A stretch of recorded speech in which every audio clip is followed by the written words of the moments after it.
கல்யாணி சாரதா கிட்ட உங்க பொண்ணு மறந்தது மறந்ததாவே இருக்கட்டும். நீங்க எப்படியாவது உங்க பொண்ணை கூட்டிட்டு உங்க ஊருக்கே போயிடுங்க.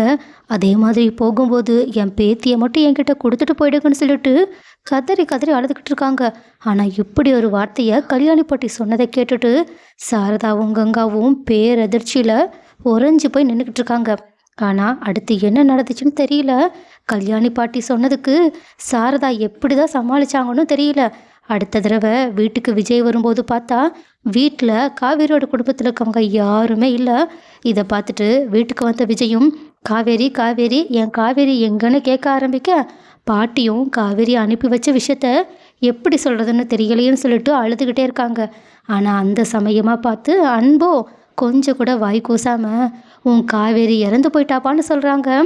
இதை கேட்டுட்டு விஜயோ ரொம்பவே கஷ்டத்தோட அழுதுகிட்டே இல்லை என் காவேரி எனக்கு வேணும்னு சொல்லிட்டு அவங்க அங்கேயும் இங்கேயும் காவேரியை தேடி அலைய, இதை பார்த்துட்டு கல்யாணி பாட்டியும் போன காவேரியை பற்றி மட்டும் யோசிச்சுட்டு இருந்தா உன் குழந்தைய யாருப்பா கவனிக்கிறது, உனக்காக பெண் குழந்தைய அவள் விட்டுட்டு தான் போயிருக்கான்னு சொல்லிட்டு ராதா கிட்ட குழந்தைய எடுத்துகிட்டு வர சொல்ல ராதாவும் விஜயோட குழந்தைய எடுத்துகிட்டு வந்து அவங்க கையில் கொடுக்குறாங்க. இதை பார்த்துட்டு விஜயும் கதறி கதறி அழுதுகிட்டு இருக்க, பாட்டியும் நீ உன்னோட குழந்தைக்காகவாவது நல்லபடியாக வாழணும்ப்பான்னு சொல்லிட்டு அவங்கக்கிட்ட சென்டிமெண்ட்டாக பேசிக்கிட்டு இருக்காங்க. ஸோ காய்ஸ், விஜய் எப்படியோ இவங்க சொன்ன பொய்யை நம்பிட்டாங்க. ஆனால் கூடிய சீக்கிரம் விஜய்க்கு உண்மை தெரிய வரணும். அதே சமயத்தில் அவங்க தன்னோட காவேரியை தேடி போகணும்னு யாரெல்லாம் நினைக்கிறீங்க? அண்ட் ஆல்சோ காவேரிக்கோ தன்னோட மறந்த ஞாபகங்கள் எல்லாமே கூடிய சீக்கிரம் திரும்பி வந்தால் நல்லா இருக்கும்னு யாரெல்லாம் ஆசைப்பட்றீங்க?